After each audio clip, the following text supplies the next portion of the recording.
The moment my brother James cracked his joke about my failed career at his wedding, I knew I was done. His words hung in the air, sharp and cutting.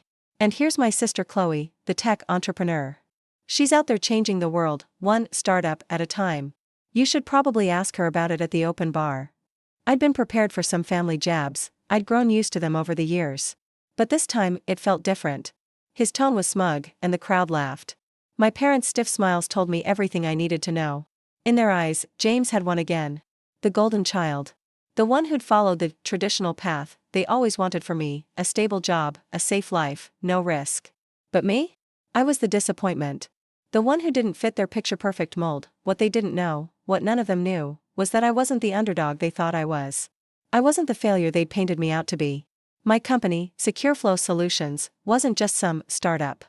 It was worth millions. If you're enjoying this, please subscribe and share. Your support keeps the stories coming. My fingers tightened around my glass as I forced myself to smile. I could feel the heat creeping up my neck. For a moment, I thought about leaving, walking away from this charade. But I didn't.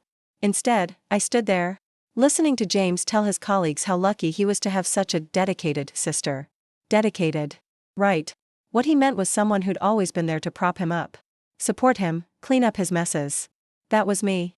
But now, I was done.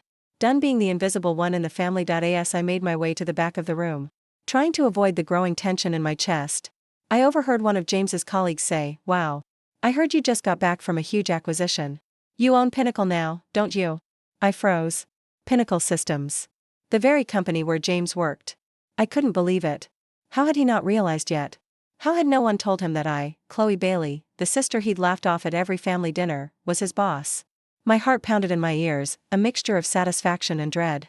The truth was about to come out. This wedding, the pomp and circumstance, the perfect family image, was about to come crashing down. But I wasn't sure I was ready for it. The next few minutes were a blur as I tried to regain my composure, but my mind was racing. I had quietly acquired Pinnacle in a series of strategic moves.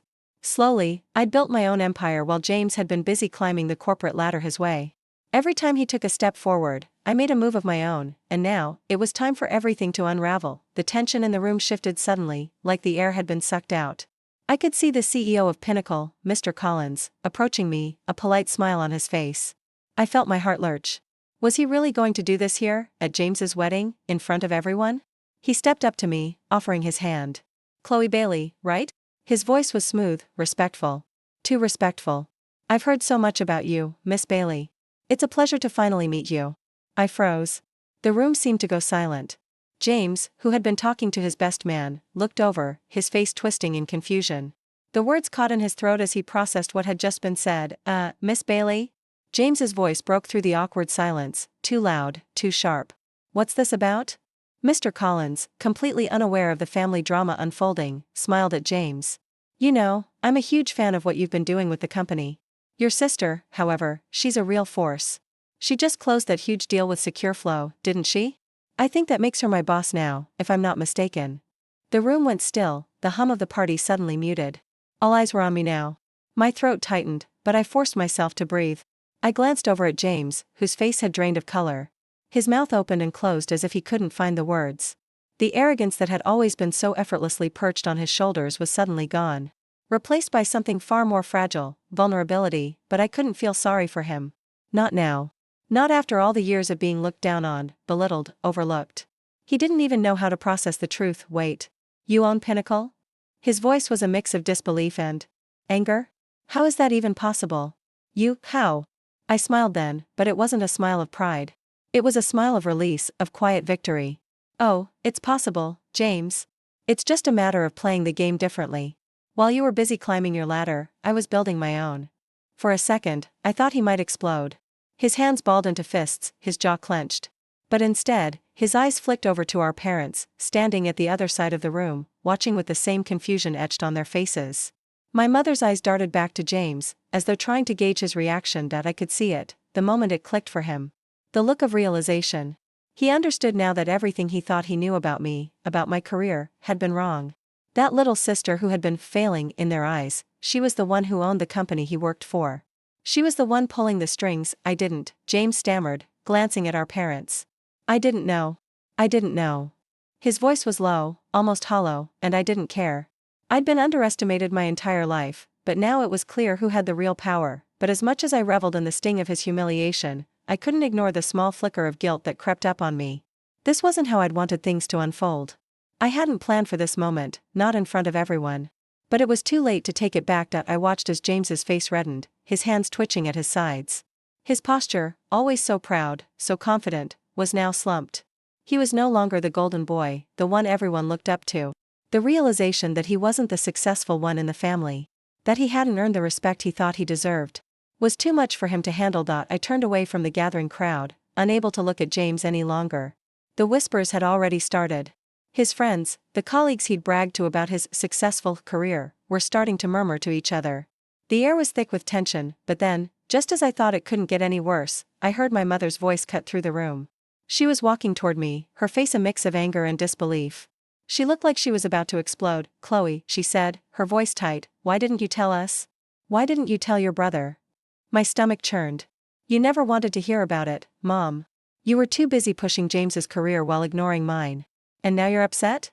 Her face faltered, but before she could respond, Mr. Collins stepped forward again, his hand outstretched. "I'm sorry to intrude on the family moment, but I really think we should get going. I need to speak with you, Miss Bailey, regarding the next steps for Pinnacle." It was the perfect distraction. He was offering me an escape. But as I walked away from the stunned faces of my family, I couldn't help but feel a sense of finality settling over me. James's humiliation was just the beginning. As I stepped outside with Mr. Collins, the cool air hit my face, and for the first time that night, I could breathe again. The tension had followed me, of course, my family's shocked stares, the whispers, but for some reason, it didn't matter as much anymore. The truth had come out, and I wasn't about to apologize for it. We walked to the car in silence, and Mr. Collins, ever the professional, didn't press me for conversation. But as we sat in the back of the town car, the weight of the evening settled in. I had just humiliated my brother in front of everyone. My family. His friends. I had forced the mask off, exposing the cracks in their perfect picture of success. I couldn't bring myself to feel guilty. Not anymore. For years, they'd minimized my achievements, laughed at my ambitions. They never believed in me, not in the way they'd believed in James. But now, I was the one who'd made it. I was the one who controlled the company James worked for. When we reached the hotel, I excused myself from Mr. Collins and took a few moments alone in my suite. The adrenaline was wearing off, and my body felt both exhausted and exhilarated. I picked up my phone, scrolling through the texts that had come in. James had already tried to call, but I couldn't bring myself to answer. Not yet. Then a text from my mother popped up. "We need to talk. Your brother is devastated. You've gone too far this time." The words stung more than I expected, but I didn't respond right away. Instead, I stared at the message, my mind racing through everything that had happened. Was I wrong? Should I have kept it quiet? Should I have waited for a better time? The knock at the door pulled me out of my thoughts. I opened it to find James, standing there in his tuxedo, looking disheveled, vulnerable. His face was pale, his eyes bloodshot. He'd clearly been drinking, trying to drown the sting of everything that had happened to "Chloe, can we talk?" he asked, his voice low. He didn't sound like the cocky, confident brother I had known. There was no arrogance now, no superiority. It was just him. The real him. And for the first time, I saw it, the cracks in the armor. I stepped aside, silently inviting him in. We both sat on the edge of the bed, the weight of everything between us thick in the air. Neither of us knew where to start. Finally, James cleared his throat. "I've been an idiot," he said quietly. "I always thought I was the one who had it all together, you know? But seeing you there, seeing how everyone reacted, it hit me. I've always been so focused on what I thought I needed to do to succeed. I never stopped to think about what you were doing." I said nothing, just let the silence fill the room. "I was jealous of you," he continued, his words slow but heavy. "I thought you were taking the easy way out. That you were just playing around with all these ideas and never really making it. But I see now. You built something. You built something real." It felt like he was confessing, not just to me, but to himself. He was finally letting go of the years of insecurity, of constantly trying to live up to expectations that weren't even his. "I don't know how to make this right," he said. "I've spent so much time thinking I was better than you. But I can see now I was wrong." I let the words sink in, and for the first time, I felt something I hadn't expected: sympathy. He wasn't the villain. He was just another person trapped by their own insecurities, their own fears. But that didn't mean I had to fix everything for him. "I'm glad you see that now," I said, my voice steady. "But I don't think I can just go back to how things were. Not after everything. I'm not that person anymore." James nodded, taking in my words. "I get it. I wanted you to know that I'm proud of you. I know I've never said that before, but I am. You did it. You built something amazing. And in that moment, I realized something. The success I'd fought for, built from the ground up, wasn't just about proving anything to anyone. It wasn't about winning some family competition or beating James at his own game. It was about creating something meaningful, something that mattered to me. And now, for the first time, I saw my brother acknowledge that. We sat in silence for a while longer, the weight of our conversation settling between us. But this time, it wasn't uncomfortable. It was different. It felt like a new beginning. A few weeks later, things were slowly changing.